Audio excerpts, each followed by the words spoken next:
Who wants to talk about charisma?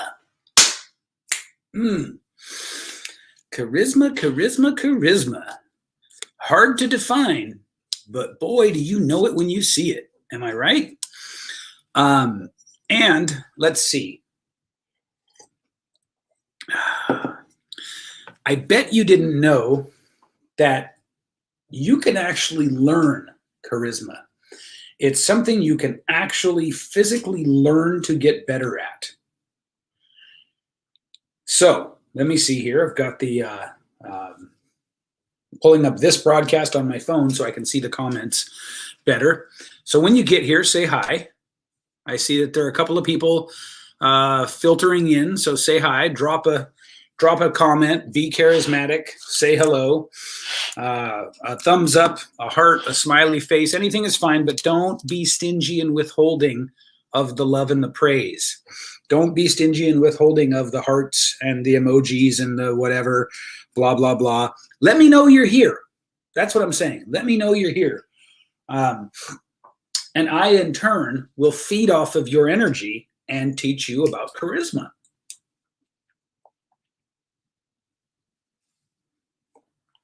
It's a pretty good deal for both of us.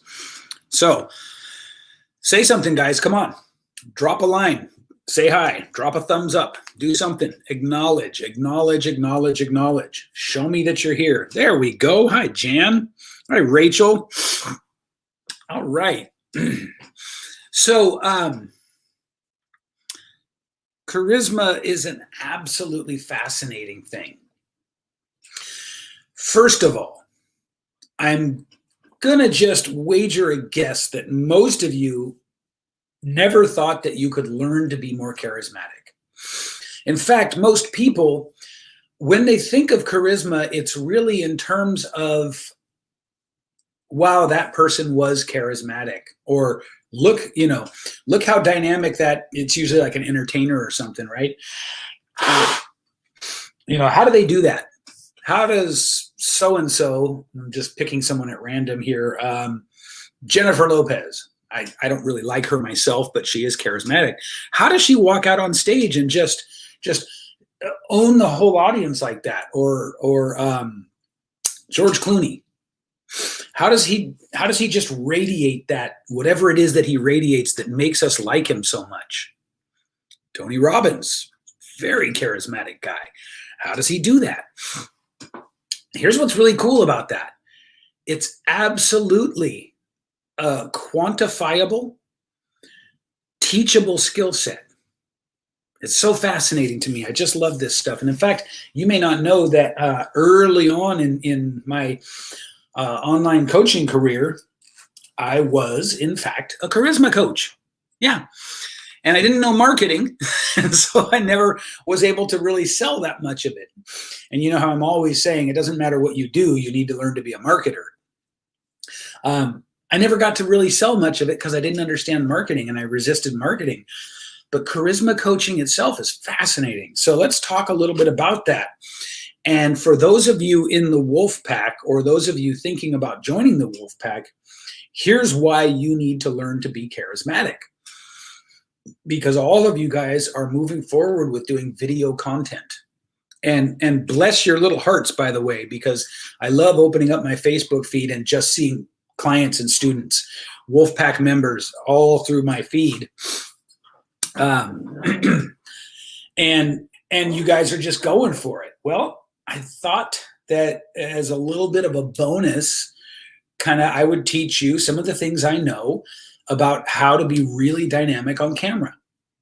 Now, you may notice I don't behave like a newscaster. I don't behave like any of the conventional ways that you've seen people behave on camera. I improvise. Everything that I come on here and I teach you guys is all improvised. And yet, let's face it, I'm compelling and dynamic. You know it and I know it, so let's don't pretend it ain't true. I am compelling and dynamic. Now, why is that? And more importantly, how is it that I do that as a total dyed-in-the-wool introvert, which I am? Hi, Mary. I'm 100% an introvert, by the way, guys. So how can I get on camera here and be magnetic, powerful, captivating, especially when I'm just improvising what I'm going to say? Here are some of the things that I have refined in myself that you can refine in yourself that will help you to do the same thing. So charisma I keep saying this, it's fascinating. So it starts with body language. You must have your body language understood at a pretty high level. Now, with body language, if any of you ever have looked into body language training, there is a lot of bad information out there. There's a lot of like the old school stuff from sales trainings, right? Never cross your arms in front of you. You have to move in all these certain ways. All of that is garbage. It's all garbage. Shannon says it's the gray sweatpants. Well, they're charismatic, to be sure. They're compelling. All of that old school stuff of how to stand and how to hold yourself is nonsense. It is a misunderstanding of a fundamental idea. Let me tell you instead some things that you can take right away physically that will help you be more charismatic. Okay? Number one, slow, powerful, confident gestures. See my hand when I did that? Slow, powerful, confident gestures. Don't move quickly and erratically, but move slowly, powerfully, and confidently. You will notice now that I've said this, every time you see a video of mine, if you're smart, you'll be watching my hands, and you'll notice how in some way or another they accentuate the important points. They accentuate the important points. This is a very charismatic thing to do. Let's see, what's another one? Keeping your spine straight. Keeping your spine straight and erect is, it's sexy, it's confident, it's powerful, and it gives you authority. It gives you perceived authority, plain and simple. So keep your spine nice and tall and straight. And then with your hands, you want slow, confident, powerful. Let's put the word deliberate in there. Deliberate gestures. They don't have to be my gestures. And this is where old school body language training kind of missed it, right? They thought, or they taught, that the same set of body language rules applied to everyone. That's not true. Presidents and politicians are all taught to do this. Right? You've seen every politician you can think of, man or woman, do this. Well, that's fine. Then they teach them this, and that's fine too. But you don't have to have those things. But what you do have to do is correlate the movements your body makes with what you're saying. Okay, that is a very powerful, charismatic thing to do. What I really wanted to talk about, though, today for charisma, I want to give you some of the superficial takeaways, because the other stuff is deep and it takes a lot of practice. So I'm going to give you some quick tips and tricks, some hacks. One of those hacks is your voice. Almost all of us, this is really, really funny to me now that I know, almost all of us speak in too high of a register in our voice. If we were to take what I call our default speaking tone, it's just the note, the voice, the sound, where the sound originates in your body. If we were to take it and lower it just a little bit, suddenly each of us would sound more charismatic. I like to teach the voice. There's a few ways that I teach the voice, but one of them is through this idea that there are three primary voices that you want to use. And that's the scholar, the lover, and the warrior. The scholar is clear, slow, loud, not shrieking loud, of course. And it's a kind of a vocal tonality. It's a voice tone that goes with teaching a thing. Just remember, just think about it. You're teaching people stuff. And so you want to be as clear as you can. The warrior is more declarative. The warrior is more forceful. And by the way, a lot of the time I get this question from women. Should I be trying to do that? Absolutely. It is irresistibly powerful when women adopt these three: the warrior, the scholar, and the lover. It's incredibly powerful. So the warrior is more forceful and declarative. You may find more silence between the things someone says when they're in the warrior voice. They're not afraid to pause. They're strong and confident. And then you have the lover, and the lover is more seductive. The lover might whisper a little bit. The tone of the lover's voice might dip. And what does that do? If I start to talk more quietly and I start to put a little bit of a whisper into it, it draws you in because you want to hear what I'm saying. What you don't realize is happening is as you change your engagement level with my voice, you are paying more attention to me. You are being more focused on me, right? And so what we want to do with our voice is to change it. Never in a forced way, but we want to cycle through the warrior, the lover, and the scholar because we want people to have to change their level of engagement with us. Does that make sense? Now, you may not be able to take this and use it right away, but does it make sense to you? Let's acknowledge, please, if it makes sense to you. Ruth says she has a passionate voice. Then you're 1/3 of the way there, Ruth. So it depends on what kind of passion you mean, because sometimes people think that aggressiveness is passion. Other times people think seduction is passion. Hard to believe the wolf man is an introvert. And yet I am. I am 100% dyed-in-the-wool introvert, Greg. So does it make sense? Are you guys tracking this? By the way, this is not something you're just going to figure out today or tomorrow or in a week. I think I would like to do some trainings on it with you guys because I'd like you to be as compelling and powerful on video as you can be. But it's not something you're going to grasp in a week. And I'm also going to tell you, yes, see, Rachel, Rachel says, I don't know how my voice is. I don't like it. This is why so few people ever put the work in to have a powerful voice. Most of us, we just don't like the way our voice sounds. Here's the interesting part. This is fascinating, at least to me. And you probably figured out that I'm at least part nerd by now, right?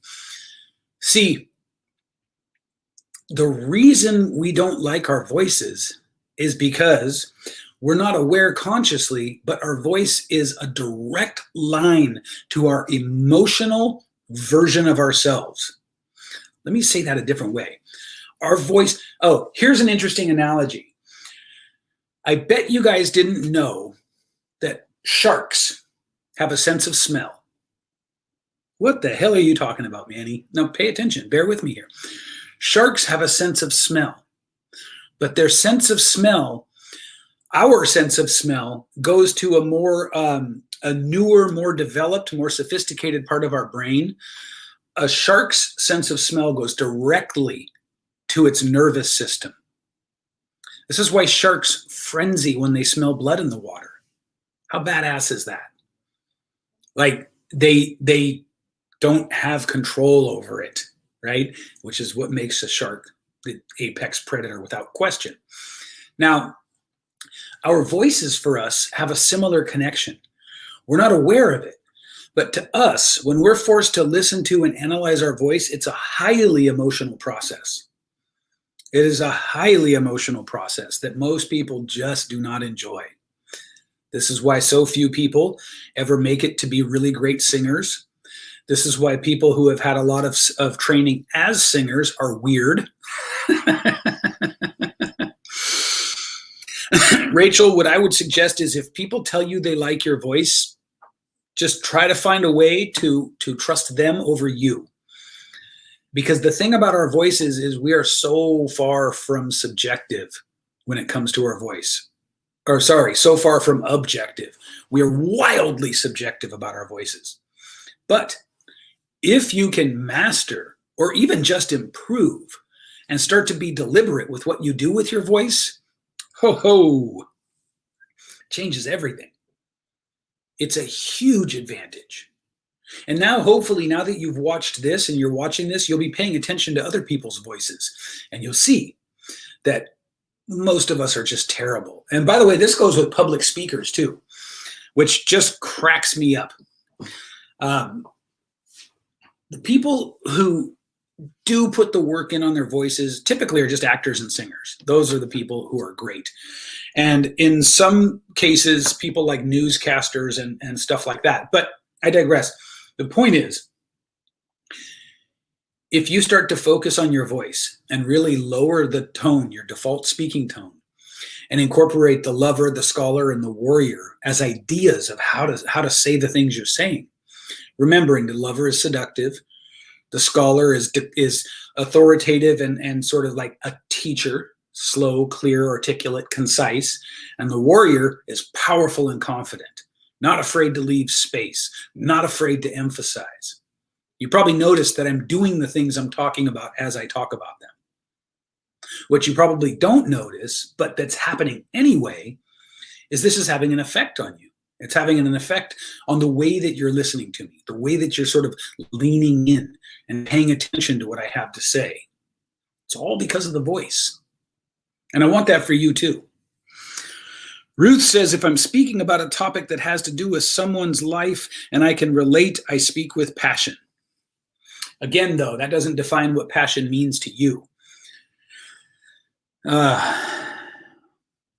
Greg says, is it possible that we can be each one of those characters depending on the situation? Absolutely.